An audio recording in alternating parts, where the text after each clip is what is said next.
네, 오늘도 이 새벽을 깨워주시고 또 이 주의 전으로 이끌어 주신 주님께 감사한 마음으로 우리 성도님 여러분들에게 주님의 귀한 은혜가 가득 넘쳐나길 주님으로 간절히 소망합니다. 이번 주 내내 비가 너무 많이 와서 또 피해를 입은 지역들이 많이 있다고 뉴스를 통해서 접하게 되었는데 빠른 피해 복구가 일어나고 또 그 피해 보신 분들도 다시 한번 빨리 회복될 수 있기를 간절히 함께 기도했으면 좋겠습니다. 오늘 우리가 함께 나눌 말씀을 보게 되면요, 바로 사사 기드온의 마지막 이야기 부분입니다. 그런데요, 앞서서 보여줬던 다른 사사들과는 다르게 기드온의 이야기는 조금 다른 결말로 보여주는 것을 볼 수가 있는데요. 사사기에서 보여주고 있는 다른 사사들의 이야기들을 쭉 보게 되면은 마지막 부분에는 보통 몇 년 동안 평온하였더라라는 이야기로 마무리가 되는 것을 볼 수가 있습니다. 그런데요, 이 기드온의 이야기는요, 이 평안했다라는 걸로 끝나지 않고 그 이후의 모습까지도 보여주는 것으로 우리가 말씀을 통해 볼 수 있는데요. 이 이야기를 오늘 함께 나누려고 합니다. 기드온은요, 많은 아내를 취하고 또 70명의 아들을 두었다고 하면서 이 기드온의 부와 권세를 보여주는 말씀이 바로 오늘 말씀입니다. 그리고 이후에 기드온이 죽은 후에는 이스라엘 자손들이 하나님을 기억하지 않으면서 바알브릿을 자신들의 신으로 섬겼다고 말씀하고 있죠. 여기서 말하고 있는 이 바알브릿은요, 그 당시에 가나안 사람들이 섬기던 신이었습니다. 이스라엘 자손들은요, 또다시 하나님이 아닌 우상을 섬겼다라는 것으로 말씀하고 있는 것이죠. 더 나아가서 기드온을 통하여서 구원해 주셨던 그 하나님을 기억하지 않았고, 또 기드온이 이스라엘에 베푼 그 은혜를 잊고 그의 집까지 외면하고 있는 것으로 이야기가 끝나고 있음을 함께 말씀을 통해서 볼 수가 있습니다. 오늘 말씀을 통해서 우리가 볼 수 있는 것은요, 교만함의 최후의 모습이 어떻게 되는지와 또 다음 세대에게 우리의 신앙을 잘 전해줘야 한다라는 것에 대한 깨달음이 있는 그러한 말씀이라고 할 수 있습니다. 이스라엘 백성들의 모습을 보면서요, 반면 교사로 삼아 우리의 신앙을 다시 한번 체크해보는 귀한 시간이 되길 주님의 이름으로 간절히 소망합니다. 먼저 기드온의 모습을 한번 보길 원합니다. 사사기 8장 27절의 말씀인데요, 이 말씀을 보면 이렇게 나와 있습니다.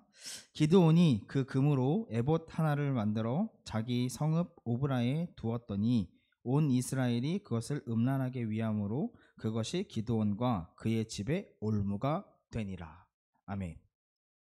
기드온의 모습을 보게 되면요, 전쟁에서 승리하게 되고 또 백성들에게 그 탈취한 금을 가져다 달라고 합니다. 그리고 나서 그 금으로 에봇을 만들었고 또 성읍 오브라에 두었다라고 하고 있습니다. 그런데 온 이스라엘은요, 그 에봇을요 음란하게 위했고 또 이것이 기드온과 그의 집에 올무가 되었다라고 말씀에서 말하고 있습니다. 이 말씀 이후에 나오는 것이 바로 기드온은 아내가 많았고 또 70명의 아들을 두었다는 이야기로 이어지고 있는 것입니다. 분명 기드온은요, 이스라엘 백성들이 자신들을 다스려 달라고 요청했을 때 그것을 거부했던 사사였습니다. 그리고 오직 여호와 하나님께서 다스려 주실 것이라고 말을 했던 사사가 기드온이었는데, 이 기드온의 마음은 조금 달라졌음을 본문 말씀에서 기록을 하고 있습니다. 단순히 아내가 많았고 70명의 아들을 두었다라는 것으로 이렇게 판단할 수 있는 것이 아니라 그 아들 중에 한 명의 이름이 기록이 되어 있는데요, 그 이름이 무엇이었냐면요, 바로 본문 말씀 31절의 말씀에 보니까 이렇게 나와 있습니다. 세겜에 있는 그의 첩도 아들을 낳았으므로 그 이름을 아비멜렉이라 하였더라. 이 아비멜렉이라는 이름이 등장하고 있는데요, 이 아비멜렉의 이름의 뜻은요, 내 아버지는 왕이시다라는 뜻입니다. 왜 갑자기 뜬금없이 이 아들의 이름을 소개하고 있는 것일까요? 이를 통해서 말씀하시고자 하는 것은 바로 기드온의 진짜 마음이 이것이었다는 것입니다. 분명 기드온은요, 이스라엘을 다스리는 분은 여호와 하나님이라고 이야기했었지만 실질적으로 자신의 그 마음에는 자신이 다스리고 싶었다라는 것을 이 아들의 이름을 통해서 드러내고 있다라는 것입니다. 물론 처음부터 그랬던 것은 아니었죠. 정말로 하나님께서 이 이스라엘을 다스려 주기를 원한다는 마음으로 그렇게 이야기했었겠지만 기간이 지나오면서 그리고 자신의 부와 권력이 늘어나면서부터 이제 그의 마음에 바로 이 교만함이 올라왔음을 우리가 생각해 볼 수 있다는 것입니다. 내 아버지는 왕이라는 뜻으로 이 아비멜렉이라는 이름을 짓게 되었고, 그래서 이 아들의 이름을 통하여서 하나님께서 허락하셨던 그 승리와 영광을 모두 자신의 것으로 만들어 버렸다라는 것이 오늘 기드온의 이야기라고 할 수 있습니다. 그리고 실제로 왕처럼 산 것처럼 보이지 않습니까? 많은 아내들을 두었다고 하고 70명의 아들을 두었다라고 했습니다. 이것이 바로 큰 문제가 될 수 있었다라는 거죠. 많은 아내를 두었고 많은 아들을 낳아서 살았던 이 기드온의 모습이 마치 왕의 모습처럼 보여졌다라는 것입니다. 여러분, 이처럼 우리의 마음에도요, 이 하나님보다 나를 더 높이고 싶은 그런 교만이 숨어 있을 수 있습니다. 그래서 우리는요, 매일매일 우리의 그 마음을 점검하고 체크해야 한다라는 것이죠.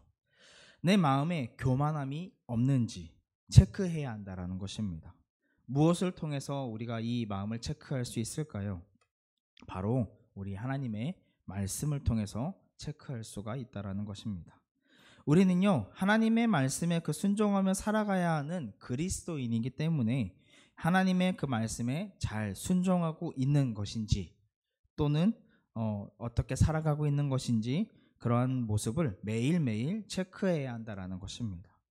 이 모습을 통해서요, 우리는 교만해지지 않을 수 있고 또 오히려 하나님께서 우리에게 허락해 주신 그 은혜를 볼 수 있을 것이라는 겁니다. 그래서 그 은혜에 날마다 감사하면서 살아갈 수 있다라는 것이죠. 매일매일의 삶이 하나님께 감사한 삶으로, 그 은혜에 감사한 삶으로 살아갈 수 있는 여러분과 제가 되길 주님의 이름으로 간절히 소망합니다. 이렇게 교만함을 아들을 통해서 드러냈던 기드온이 드디어 이제 죽게 되었습니다. 그렇게 되자, 죽고 나자 이스라엘 백성들은요, 바로 또 다시 하나님을 버리고 우상을 섬기게 되는 것을 볼 수가 있습니다. 하나님을 기억하지 아니하며 기드온이 이스라엘에 베푼 모든 은혜를 따라 그의 집을 후대하지 아니했다라고 말씀에 기록하고 있죠. 기억하지 못했다도 아니고요, 바로 기억하지 않았다라고 얘기하고 있습니다. 이것은 무엇을 말하는 것일까요? 바로 하나님을 향한 그 신앙이 바로 전수되지 않았다라는 것을 보여주고 있는 것입니다. 또한 그들의 신앙이 진심이 아니라 겉모습뿐이었다라는 것을 보여주고 있다라는 것이죠. 신앙이 전수되지 않았다라는 것을 무엇을 말하는 것일까요? 신앙이 전수되지 않았다라는 것은요, 먼저 하나님을 경험했던 이들의 그 삶이 본이 되지 아니었다라는 것이고, 그리고 그 신앙이 진심이 아니었기 때문에 겉모습뿐이었기 때문에 그의 삶이 본을 보이지 못한 것이라는 것입니다.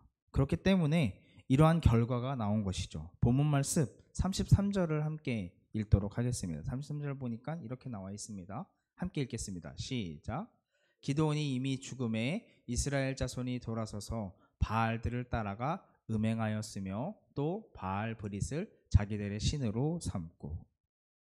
여러분, 너무나도 안타까운 상황으로 일어나게 된 것입니다. 하나님을 기억하지 아니한 것뿐만 아니라 우상을 따르고 음행하는 일이 일어나게 된 것이죠. 여러분, 만약에 우리의 자녀들이 하나님을 기억하지 아니하고 우상을 따른다고 한다면 우리들 마음이 어떤 마음이 들 것 같습니까?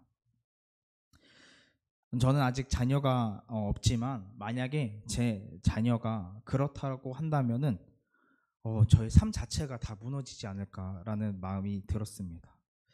이런 일이 일어나지 아니하려면요, 우리가 어떻게 해야 할까요?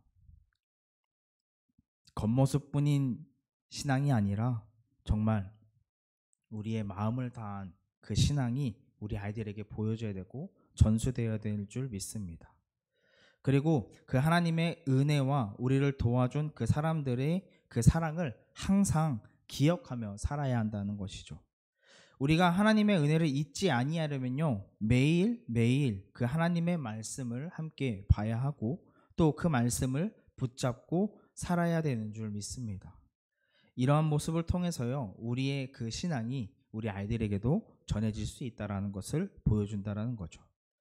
그래서요, 우리의 그 삶에서부터 하나님의 그 말씀대로 순종하며 살아야 하고 그 삶을 통하여서 우리 다음 세대들에게까지 좋은 신앙의 그 유산을 남겨줘야 한다는 것입니다. 이 믿음의 삶이 우리에게서 딱 끊어지지 아니하고 우리 다음 세대들, 또 그 다음 세대들, 그 다음 세대들까지 이어지게 하려면요, 우리부터 다시 한번 우리의 신앙을 체크하고 나아가야 한다는 것입니다. 이 세상이 아닌 오직 하나님의 말씀을 따라 살아가는 삶으로 우리 다음 세대들에게도 본이 될 수 있는 여러분과 제가 되길 주님의 이름으로 간절히 소망합니다.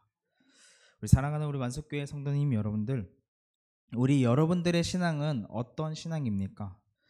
우리 자녀들에게 본이 되는 신앙입니까? 아니면 겉모습뿐인 신앙입니까? 우리는 이것을 날마다 점검해야 합니다.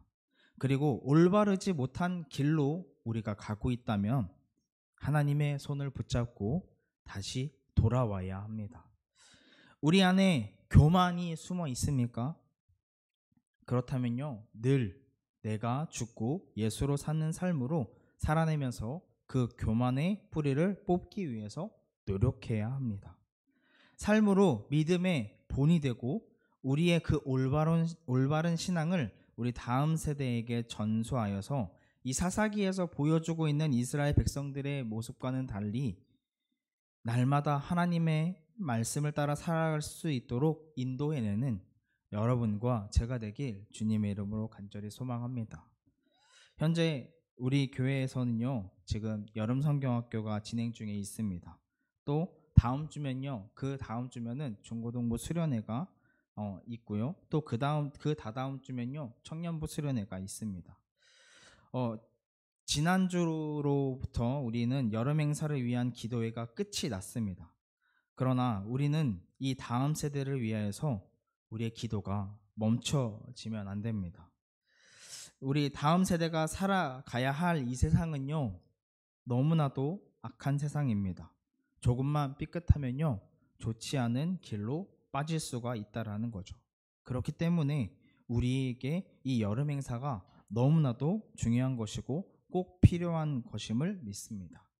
우리의 기도와 이 여름 행사가 합쳐져서 우리 아이들에게 정말 좋은 신앙이 전수가 되어 있고 또 그 전수된 신앙에 따라서 우리 아이들도 정말 하나님의 말씀에 순종하면서 살아갈 수 있는 그 믿음이 자라나는 그런 세대들이 되길 원하는 마음으로 우리가 함께 기도해 주셨으면 좋겠습니다.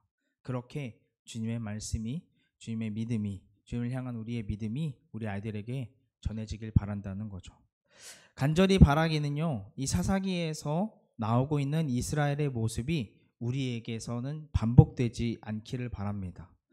하나님에게 너무나도 큰 은혜를 받았을지라도, 우리에게 너무나도 좋은 일이 일어났을지라도 늘 감사하면서, 늘 겸손하면서 우리 안에 있는 교만이 나오지 못하도록 막아내는 여러분과 제가 되길 주님의 이름으로 간절히 소망합니다. 그래서 우리 만숙교회가요, 우리 노년에서부터 우리 어린아이에게 이르기까지 믿음의 그 좋은 신앙이 이어져서 오직 하나님의 은혜로만 가득 넘치는 그런 교회가 되길 주님의 이름으로 간절히 소망합니다. 그래서 우리 교회로 말미암아 이 지역이 변화되고 또 이 나라가 변화되고 또 전 세계가 변화되는 그 놀라운 하나님의 역사가 일어나는 귀한 우리 만숙교회가 되기를 주님의 이름으로 간절히 소망합니다. 기도하겠습니다.